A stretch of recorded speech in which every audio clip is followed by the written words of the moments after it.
Take a look at this swing style. Think it's poor form? Or maybe swinging like this won't result in a far drive? Today we will be analyzing the golf swing and why a swing like this may actually produce better results than a swing like this. The golf swing, presented by Matt, Ethan, and Mark.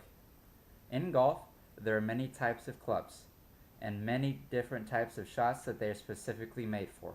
Today we will be analyzing the biomechanical nature of only one of these, the drive off the tee with the driver.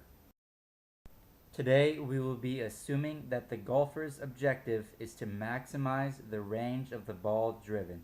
This is accomplished by maximizing club head velocity.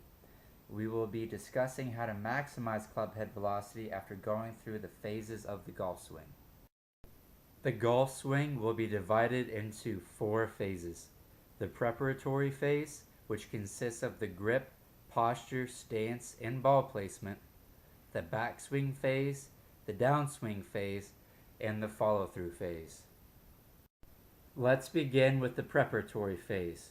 The grip of choice for most golfers is the interlocking grip. This is where the pinky of the golfer's dominant hand interlocks with the forefinger of their non-dominant hand.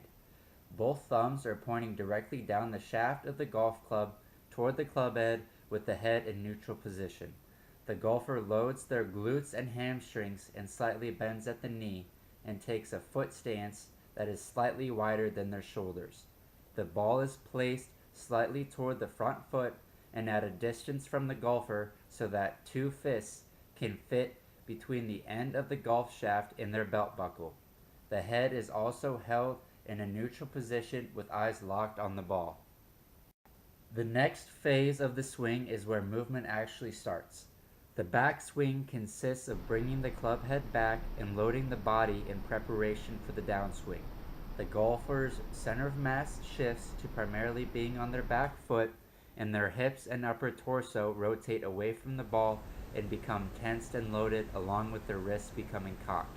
The head remains still and eyes are still locked on the ball. During the downswing, the main muscle groups used in the upper trunk are the left subscapularis and upper serratus and the right upper and middle trapezius muscles. The main lower trunk muscles are the left erector spinae and abdominal oblique muscles and the semimembranosus, along with the long head of the bicep femoris in the lower right trunk. Immediately following the backswing is the downswing phase. During the downswing, the golfer's center of mass transfers back towards the front foot and the pelvis and torso rotate towards the ball, and the wrists and club head become neutral again. During this phase, the club head accelerates rapidly and reaches peak velocity either right at contact or right before contact with the golf ball. The main muscle groups used in the upper trunk for the downswing are the left rhomboid, middle trapezius, pectoralis major, and levator scapulae, and the right pectoralis major and upper serratus. Lower trunk muscles for the downswing include the left vastus lateralis, adductor magnus, biceps femoris, and the upper and lower gluteus maximus, along with the right upper and lower gluteus maximus, biceps femoris, abdominal oblique, and gluteus medius. After the ball is struck, the golfer enters the follow-through phase. This is where the golfer then decelerates the head of the golf club and continues the rotation of their hips and torso until all motion has stopped. The golfer's head follows the path of the torso and rotates as well. The golfer then locates the ball in flight and follows its flight path to completion. For the follow-through, the main muscles involved for the upper trunk are the left pectoralis major and infraspinatus and the right pectoralis major, subscapularis, and the upper and lower serratus muscles. The lower trunk muscles involved in the follow-through phase are the left long head of the biceps femoris, vastus lateralis, semimembranosus, and adductor magnus. The right lower trunk muscles include the gluteus medius, abdominal oblique, and the vastus lateralis. Now that we have a basic understanding of how to perform the golf swing, we will discuss how to optimize it. After researching the golf swing, we found that the performance of the golf swing, more specifically maximizing the speed of the club head, can be accomplished three different ways: manipulation of the path that the hands take during the swing and the smoothness of the movement, the effective shift of weight to the back foot and then back towards the front foot, and improving one's strength, flexibility, and mobility are all ways to increase the maximum velocity of the driver head. You will notice that I will not be discussing ideal angles for the golf swing, and that is because all of the research we did concluded that there is no ideal angle or swing path.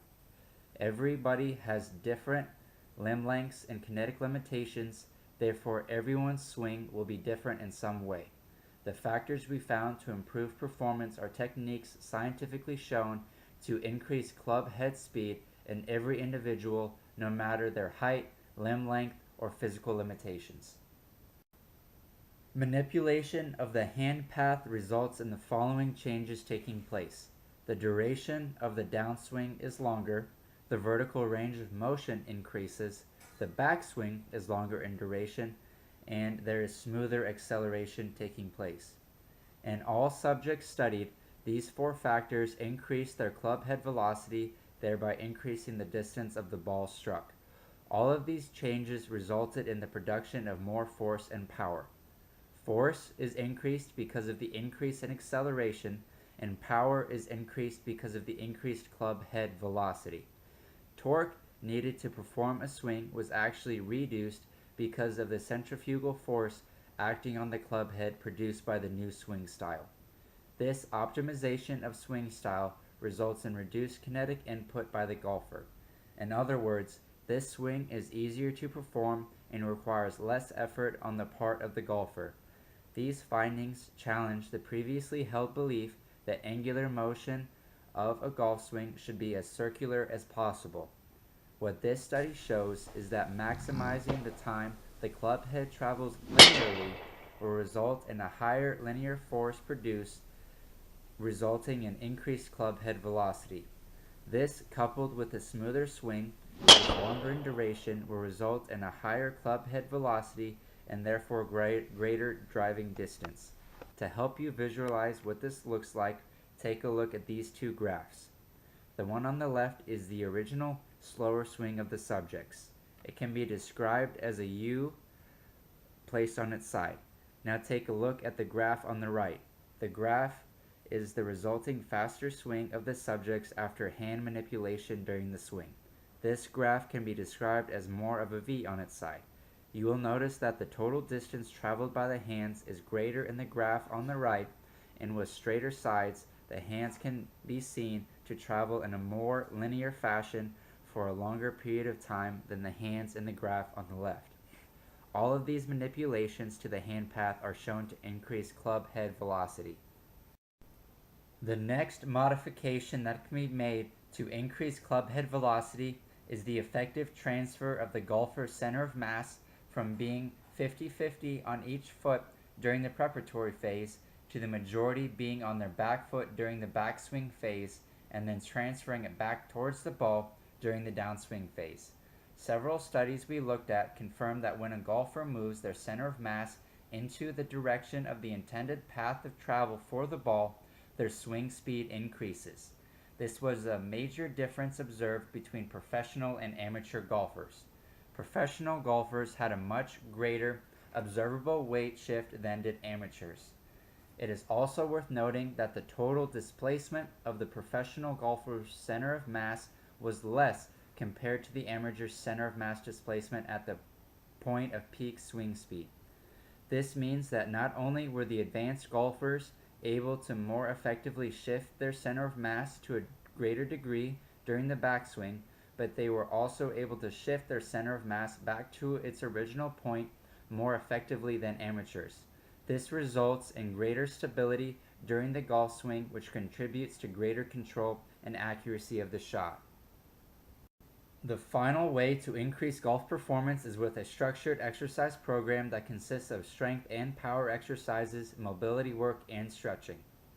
Some common injuries associated with golf are low back pain caused by weak glutes and hamstrings and poor loading of the posterior chain, hip pain due to weak glutes and hip adductors, and lack of mobility and flexibility at the hip, and finally golfer's elbow, which is pain and inflammation of the forearm flexor muscles and tendons. Poor warm-up, weak grip strength, and repeated stress can cause golfer's elbow. Following a proper exercise program can greatly reduce the chances of these fairly common injuries occurring. The first couple studies we looked at just measured the effect of any type of exercise on golf performance. They found that the type of exercise, intensity, or duration of the program didn't matter. As long as a person got stronger and more flexible, their club head speed and driving distance increased. The next couple articles discuss more specific training practices and strategies. Let's start with the proper warm-up. One study divided golfers into two groups. The first group followed a warm-up routine consisting of windmills, trunk twists, static stretching, and golf club air swings. The second group was the control group and did not participate in any warm-up. At the end of the 7-week trial, the warm-up group was found to have increased their club head speed by 24% as compared to the control group. As we said before, more advanced golfers are better able to manipulate their center of mass. Advanced golfers not only shift their center of mass with more control, they also do it faster than amateurs. This can be attributed to having stronger glute muscles. Stronger glutes were found to increase the rotation speed of the pelvis, the area where our center of mass is located. Stronger glutes mean faster angular rotation of the hips, which means faster swing. NCAA Division I golfers were put on an 11-week strength training program, and this too showed that strength training increased their club head velocity. For this reason, strength training programs that develop leg, hip, and trunk strength and power are most advisable to follow. Some of the exercises in this program would be squats, deadlifts, abdominal work, power clean, and push jerks, along with other basic compound lifts to improve overall strength. It was also found that increasing grip strength increased performance as well.